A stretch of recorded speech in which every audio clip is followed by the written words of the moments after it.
The manga starts, and the very first thing that we see is a train heading somewhere extremely fast. Inside, 3 people are visible, a lady with a child and an elderly man sitting all the way on the other side, possibly passing by. As we zoom in, we see that our main protagonist Masa is crying like never before, big tears streaming down his face as he sniffs over and over again. Generally upset, he mutters and asks his mother if they are ever coming back to Chiba. His mother gets annoyed by his words, and she lets him know that there is no chance of that ever happening. As he looks sad, he asks if this is related to the divorce. His mom immediately slaps him, and the boy starts weeping, crying for his big brother. But his mother, making a pissed expression, just tells him to never ever mention her other son again. As this is going on, it turns out that both the mother and Masa are going to get relocated somewhere far away.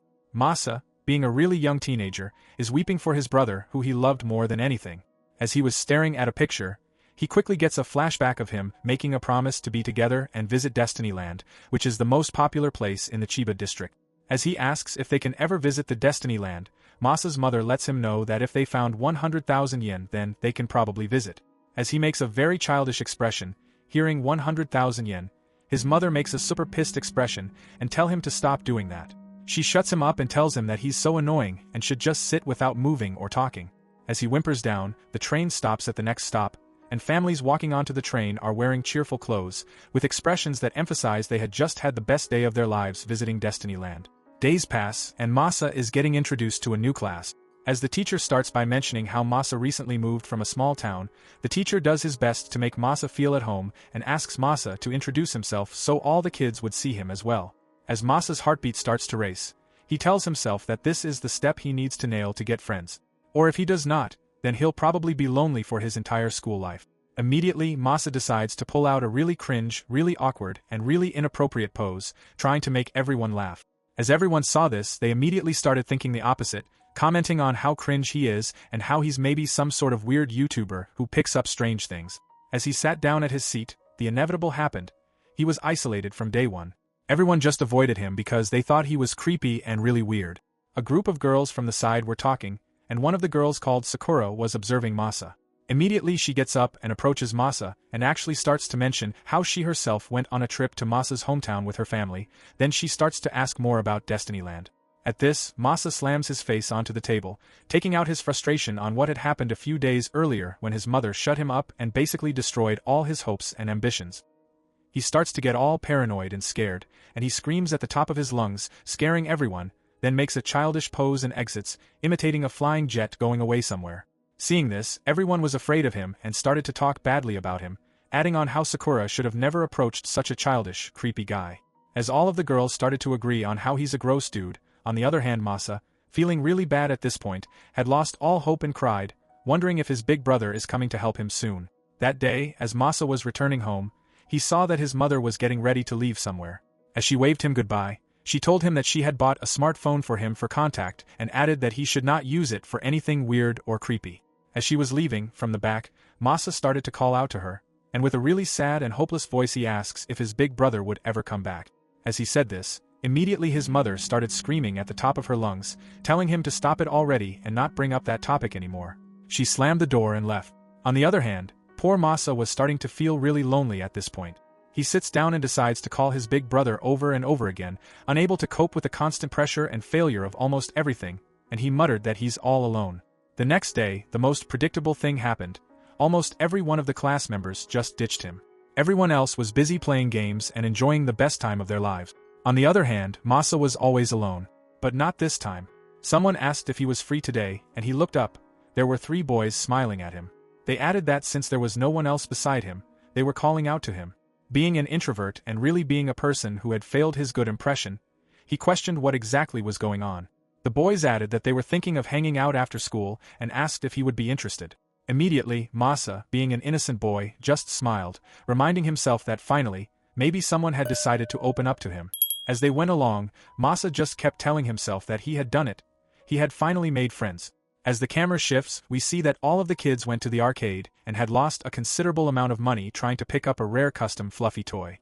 Really frustrated, they started talking about how they needed to play again, and one of the boys added that he had finally figured out the strategy, but everyone had run out of money. So they immediately looked behind at Masa and started to tell him that Masa needed to help them out. As Masa was kind of scared of the delinquents, they just told him to bring money from wherever he could. He ran back thinking that maybe he could ask for some money from his mother, but when he went back he noticed that his mother was nowhere to be found.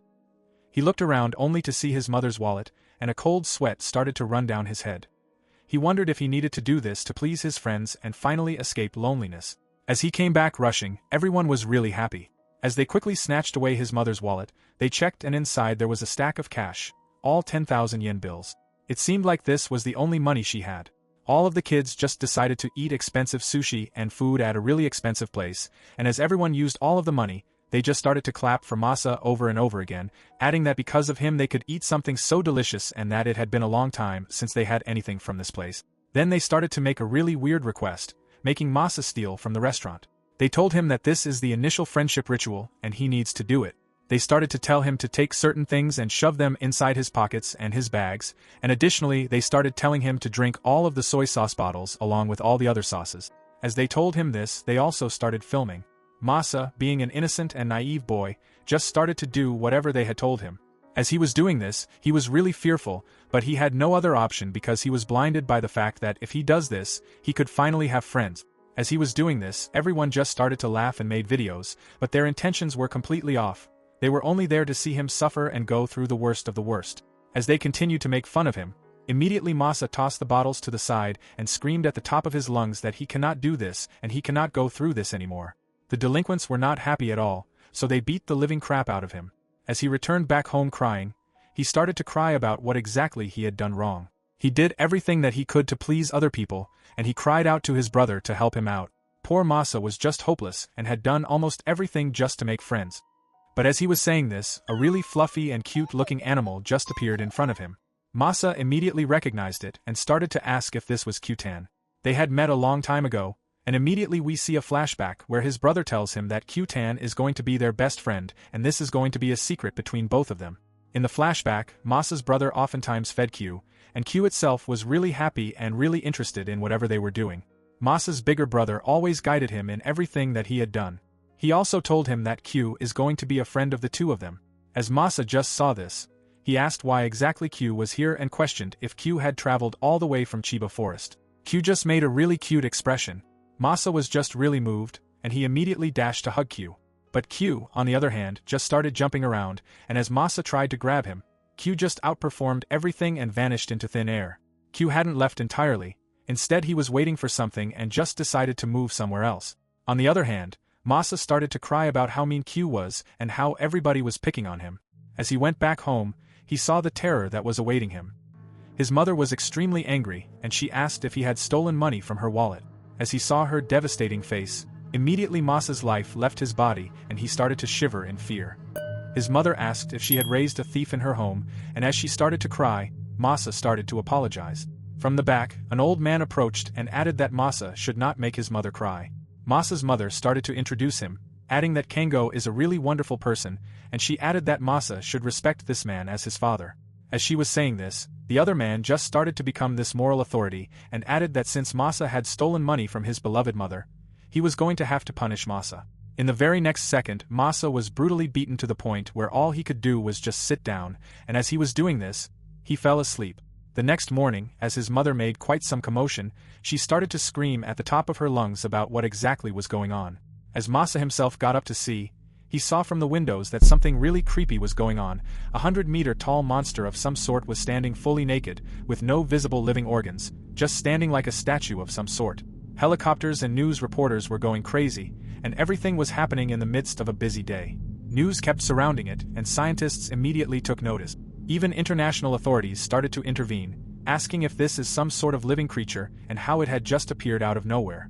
Because of this, a panic arose among residents of the surrounding coastal area, and people started to evacuate, thinking that maybe some invasion was going on. This led to a lot of schools being closed and the coastal area permanently being closed to normal people. Because of this giant mysterious activity, international communities and countries started to show more interest, but this also negatively affected social media and plummeted the stock market of the country. As things were really confused, slowly a month had passed. That large creature had not moved a single inch from that place, and everybody questioned if that creature was just going to stand there. But everyone noticed something extremely strange. There was a large orb on the head of the creature, which changed color almost every day, slowly shifting to some degree. Just like this, 2 more months passed, and nothing in particular about Masa's life was changing. He was isolated in the class, and almost everyone ignored his existence, oftentimes making fun of him at all times. The 3 delinquents at this point were just bullying him, playing to everyone's side. As they called him out, they started to kick him around. As the homeroom teacher himself was walking past, he saw that Masa was getting bullied, but instead of doing anything he just smiled, adding that he's happy to know that every one of them are friends now. Masa was just broken at this point and couldn't believe that the teacher who was supposed to help him just neglected the fact that he was getting bullied, and he started to cry for someone to help him. During this time, the orb started to change color over and over again, and the bullying of Masa continued. On top of everything, his mother was also neglecting him and his existence, fully being indulged in adult activities with the other man who she had thought was going to become her support. At this point, as the 2 of them were doing their thing, they had no care for Masa at all, and the sounds that they would make would horrify Masa. He cried, wondering if someone is ever going to save or listen to him or his side of the story. He started to cry to his big brother, and quickly he started to remember something. He screamed out a word called judgment. He started to look for a profile on a social media platform where people would post out their problems and some entity would come in to help the other person escape the terrible things that they are going through. As he was doing this, on the other hand, the only hope that he had thought he had found betrayed him, on judgment. He saw that his video of him drinking the soy sauce and stealing from the restaurant was going viral. As he sees this, all life leaves his body right there. As the video of him violating things and stealing from a restaurant just creates a buzz all over the place, everyone started to repost his video, calling out him and his parents for all sorts of things, and the drama and traffic became too much.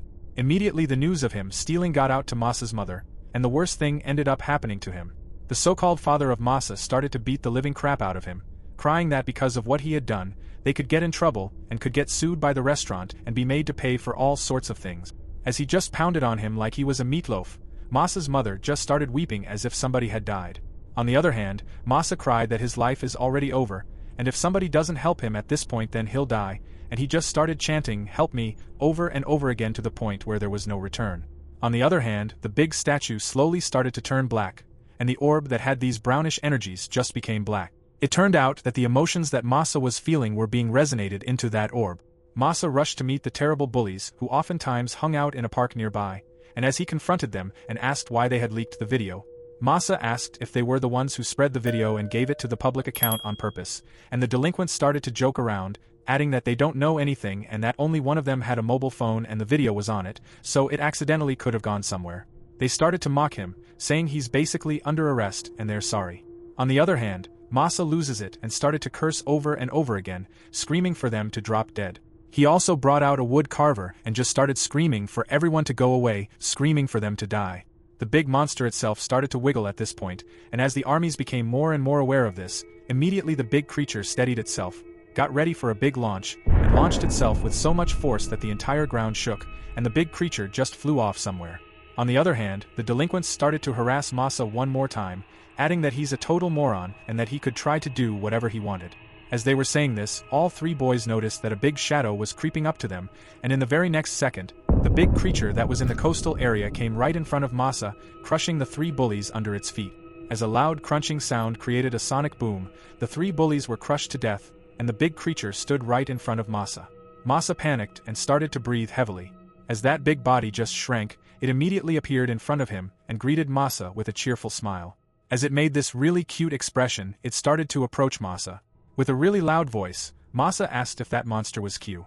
As he saw what Q had really done, he also saw the torn remains and crushed organs of the bullies, smudged like never before. He just grabs Q and cries that in a world where everybody has been nothing but mean and everybody had rejected him, he asked Q if he is his friend. Q just makes a really cute expression, and Masa, for the first time, smiles, knowing that he had found someone that he can cherish. He hugs him, and Q, who was a monster, just invited Masa to walk onto a path with no return. As a thunderous explosion and the disappearance of the giant creature moved the entire army and police off the coastal area, they quickly started to relocate and search for the monster. They noticed that the monster was last seen in a children's park near the northwest side of the city, so everyone rushed over. As the police gathered, they saw a scene of horror. Blood and human remains were smudged all over the ground. As they started to search the nearby area, thinking there may be more casualties, they saw Masa hiding something behind his back. One of the policemen questioned if he was hiding something, but as they looked behind him, they saw nothing. On the other hand, Masa started to act frantic, asking where Q was. Things became so complicated that at the police station, the parents of the 3 boys came in and started to cry, questioning where their children were. The police explained that their children were no longer with them. But things were getting more and more complex as police detectives started to question Masa like he was some sort of fugitive. They surrounded him with their intimidating faces, but from the back, a young detective stepped in and added that Masa himself is a victim here and they should not press down on him as if he's some sort of criminal.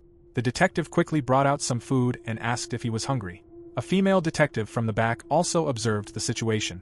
On the other hand, Masa started to murmur the name of his mother over and over again, and the detective asked if he had contacted his parents. The female detective recalled that she had contacted Masa's mother a few moments ago. On the other hand, the detective's office was hearing some really horrible things being said about Masa, and as the detective explained to the man what Masa's mother had said, poor Masa started to cry that he doesn't want to be alone. The detective just told him to go home for the day and relax. Poor Masa started to wonder if this gentle detective is his older brother or something. As Masa got back to his home, the door immediately opened and a lady grabbed Masa and pulled him inside, locking the door behind them. As they settled, the lady explained to the detective that there are some parents like Masa's out there. Now inside, she questioned if he was with the police and whether he said anything extra, worried that they were going to get in trouble because of the earlier incident of him stealing food.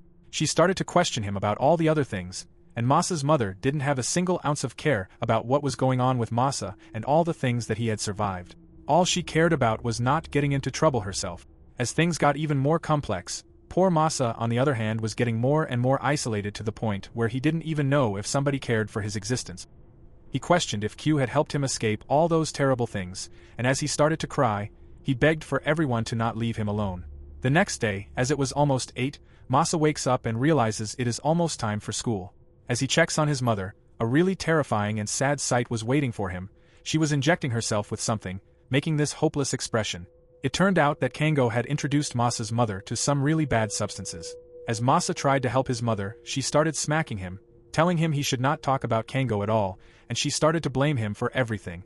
She cried that because of him, a good man like Kango left her, because Masa had messed up a lot of things. She started to cry about how if the video of him stealing things from the restaurant goes public, her public image will be ruined. She then just had a complete mental breakdown and screamed at the top of her lungs that someone like him should just have been crushed by the monster. As she said this, his mother had just gone mentally beyond recovery. As Masa himself cried, he went outside, and things were becoming more and more bad. As he also went to check out the site where the tragedy had happened, a lot of reporters were there, and they started to harass him. Immediately from the back, the teacher approached and requested Masa to just come inside. The teacher led him into a room where the 3 parents of the dead boys were, and Masa immediately understood that he was there to answer their questions. As we see the faces of the mothers, they were looking like devils themselves, and they started to just unload their theories, adding on how all of their kids left the house because he called them out or something. They immediately started bringing out videos they had recorded, videos that actually showed the kids bullying Masa, and they started to make all sorts of bad judgmental comments about him, adding that he's the most irresponsible and vile person, that he even snuck into the girls' restroom and was forcing their children to do horrible things. They just kept belittling that little guy so much that it felt inhumane. They insisted their children were saint-like humans and just kept going over and over again, conspiring that Masa was bullying their boys and must have done something horrible to them in the park. Seeing this, immediately Masa retaliated and spoke loudly, telling them that he was the one getting bullied, not the other way around. But as he looked to the teacher, that pathetic, weak weasel who was always present when Masa would get bullied, Masa was really thinking he was going to get some justice. But the teacher, that weak-minded coward, just looked to the other side, acting like he had never seen any bullying. Things got so bad that Masa felt like his will to live just left his body. He felt that the world was the most cursed thing that existed and he dashes away. That day, he sat on the bench crying for hours, asking why exactly this was happening to him. As he gets surprised one more time, he sees Q right there, and immediately all his misery and darkness started to ease. He asked where exactly Q had been, but he noticed something extremely strange. Q had a really intimidating and intense energy going on. As Masa kind of calmed down, Q suddenly started to dash somewhere. As Masa followed, he spotted Kango, the fat piece of trash. He immediately tried to ignore him and walk away, but Masa started to cry that his mother had been going crazy without him and began begging him to just come back to her one time so she could have some mental stability. As he was saying this, immediately the real personality of that piece of trash came out. He started to add that there was never ever any love involved. He just wanted to have a good time with Masa's mother. The girl beside Kango also added that the kid must have been delusional, thinking that Kango loved his mother or something. As Masa heard these painful things, Kango started to add that he would never ever get serious with some old woman with a kid, and added that she was such an idiot that she got hooked on substances that would put her into deep trouble. As he listed all the bad things, he added that there was no way he would ever get close with Masa's mother again. He then said something even more terrible. He added that he only put up with Masa's mother because she begged for it, and said that she was just so disgusting to him. As he said even more horrible things, he kicked Masa, telling him he doesn't want him anywhere near.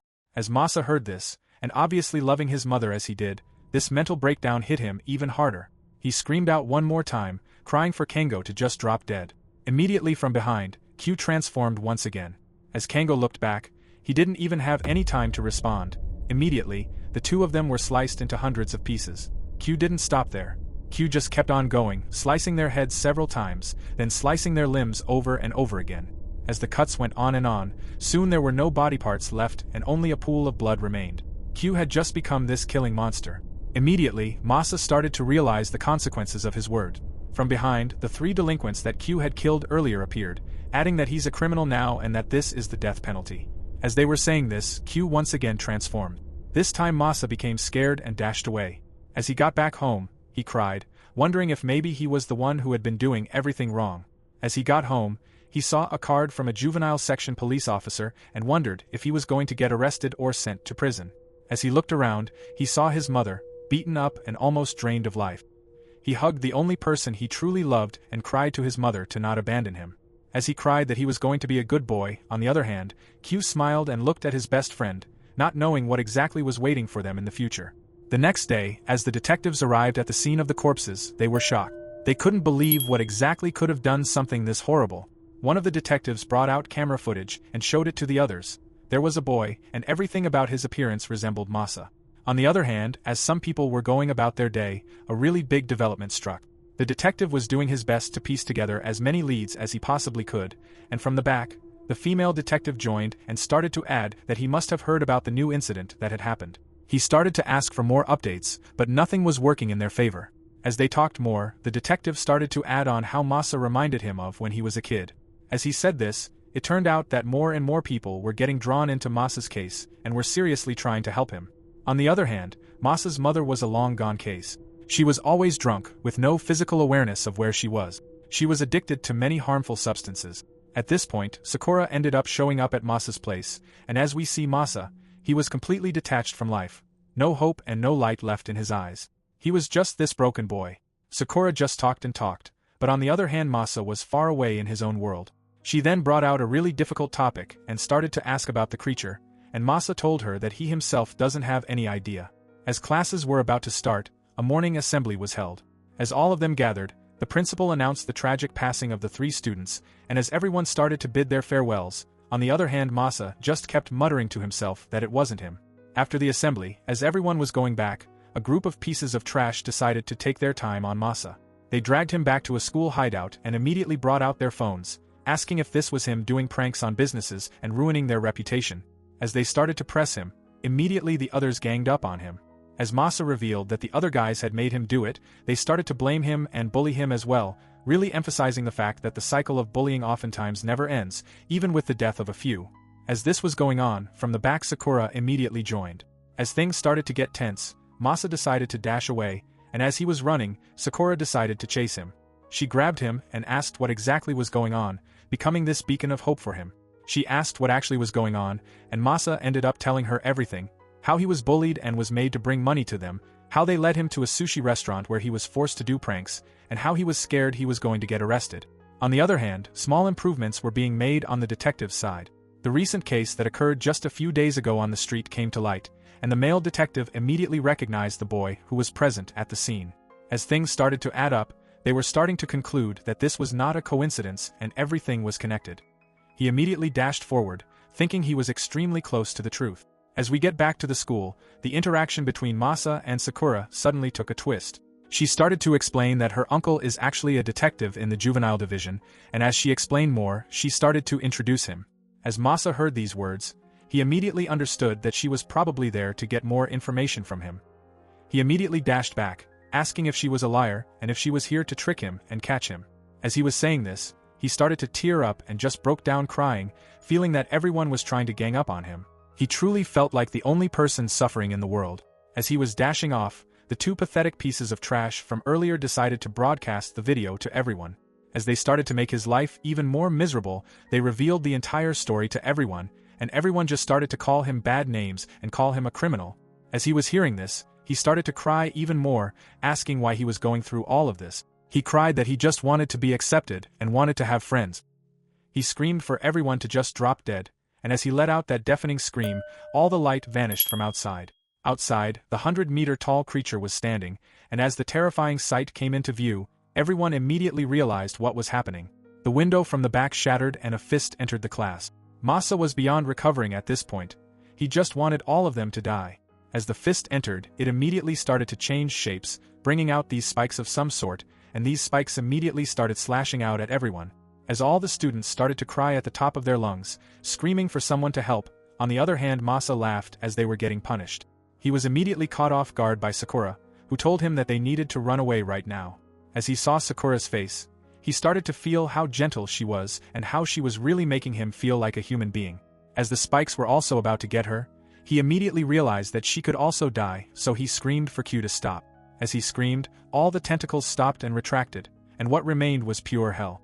As everyone started to question whether he had stopped it, they all just looked at him and wondered if he had controlled it somehow. Hearing this, Masa became even more scared, so he dashed outside where he was greeted by Q. As Q hugged him, he saw that the color on top of Q's head was back to normal. As we see this, from the back the male detective also returned, and as everything just became this chaotic mess, the male detective asked if he was okay. Not having seen such kind eyes before, the detective surely felt to Masa like an older brother, and in just this moment he started to tear up as police surrounded the place. On the other hand, as the news was being broadcasted and a living terror was going on, everybody didn't know what was happening or what could happen again. But they all knew that the creature had recently reappeared at an elementary school, so something was surely going on.